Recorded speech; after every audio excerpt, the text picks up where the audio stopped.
BingX, a trusted global crypto exchange. Trade spot, futures, or copy top traders easily. Sign up via the link or referral code to get 30 USDT instantly, plus up to 1,500 USDT in bonuses for verification, deposit, and trading. Change course now. Humanity has missed the critical 1.5°C climate target, warns UN chief. The United Nations Secretary-General has issued a stark warning. Humanity has irrevocably failed to limit global warming to the crucial 1.5 degrees Celsius threshold. Speaking in an exclusive interview ahead of the upcoming COP30 climate summit in Belém, Brazil, António Guterres acknowledged that exceeding this target is now an unavoidable reality. A reality with potentially devastating repercussions for the entire planet. The consequences, he emphasized, are not merely theoretical but represent an immediate and escalating danger. Guterres directly addressed the leaders who will convene in the heart of the Brazilian rainforest, imploring them to recognize the critical urgency of the situation. He highlighted that every moment of delay in drastically cutting greenhouse gas emissions increases the peril of crossing irreversible, tipping points, catastrophic thresholds in vital ecosystems. Like the Amazon rainforest, the Arctic ice sheets, and the world's oceans, these tipping points, once breached, could trigger feedback loops leading to runaway climate change with profound and irreversible impacts. Let us acknowledge our failure, Guterres stated, his words carrying the weight of his position and the gravity of the climate crisis. The truth is that we have not succeeded in preventing an overshoot above 1.5 degrees Celsius in the coming years, and surpassing 1.5 degrees Celsius carries devastating consequences.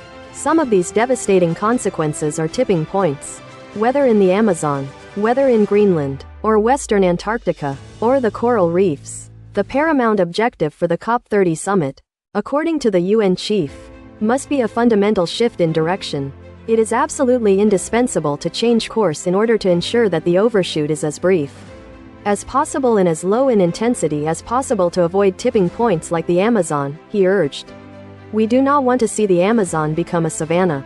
But that is a real risk if we do not change course and if we do not achieve a dramatic reduction in emissions as soon as possible. The stark reality is underscored by scientific data. The past decade has recorded the highest global temperatures in recorded history. Despite mounting scientific alarm regarding the accelerated pace of global temperature increases, directly linked to the burning of fossil fuels, oil, coal, and gas, governmental commitments have consistently fallen short of what is required.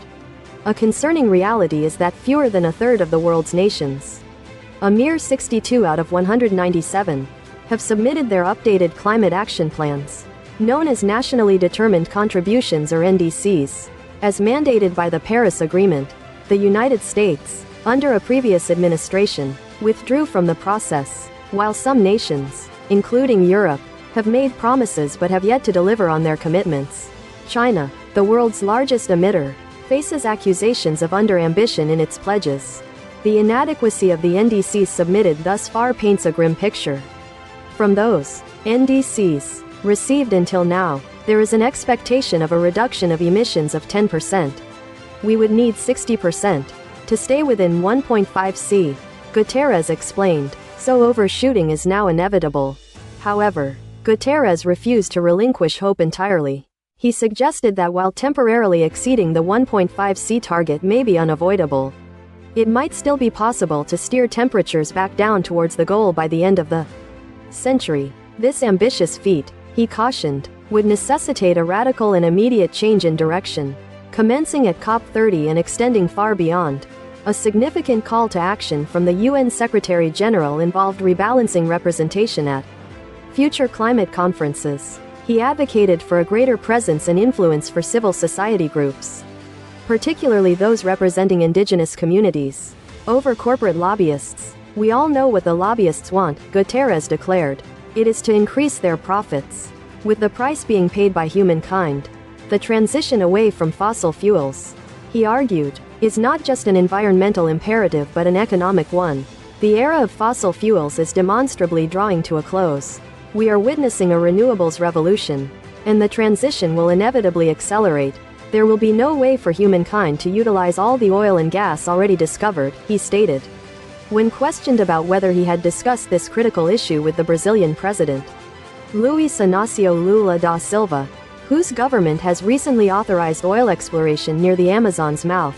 Guterres confirmed, "Not yet. I will take advantage of the COP to do this." Quote, Brazil's upcoming COP30 presidency aims to champion initiatives like the Tropical Forests Forever facility, a crucial endeavor designed to raise $125 billion for the protection of standing forests. A significant portion of these funds, specifically 1/5, is earmarked for direct distribution to indigenous communities. These communities are recognized as stewards of the most biodiverse regions and the most effective carbon sinks on the planet. On multiple occasions during the interview, Guterres underscored the fundamental importance of amplifying indigenous voices at COP30. This interview marked a significant moment, being the first time the UN Secretary-General granted an exclusive interview to a journalist from an indigenous community. Waja Shipai, a reporter from the Shipai people and affiliated with Sumama, shared the interview with The Guardian. "It is fundamental to invest in those who are the best guardians of nature. And the best guardians of nature are precisely the indigenous communities," Guterres asserted. He further proposed that world leaders could learn invaluable lessons from indigenous peoples regarding the achievement of balance with nature. Political leaders are often more preoccupied with the day-to-day problems of society, especially at times when the economic situation is complex and aggravated by climate change, by disasters, by catastrophes. So sometimes there is no understanding of the importance of a harmonious relationship with nature. And therefore, it is necessary to maintain a continuous pedagogy with political leaders. And there is no one better than indigenous communities to provide this pedagogy, he explained. Despite the growing pressures and criticisms surrounding the COP system of global environmental governance, Guterres maintained its essential role. The alternative is a free-for-all, he warned.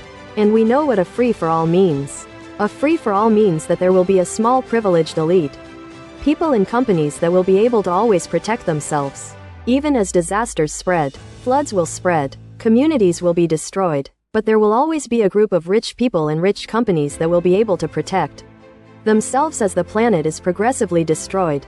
Looking ahead to his final year as Secretary-General next year, Guterres expressed a personal wish that he had prioritized climate and nature issues earlier in his tenure.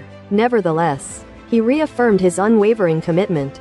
"I will never give up on my commitment to climate action, on my commitment to biodiversity, on my commitment to the protection of nature, on my commitment to help and support all the democratic movements that around the world are fighting hard to preserve the most precious possession that we have, which is our Mother Nature."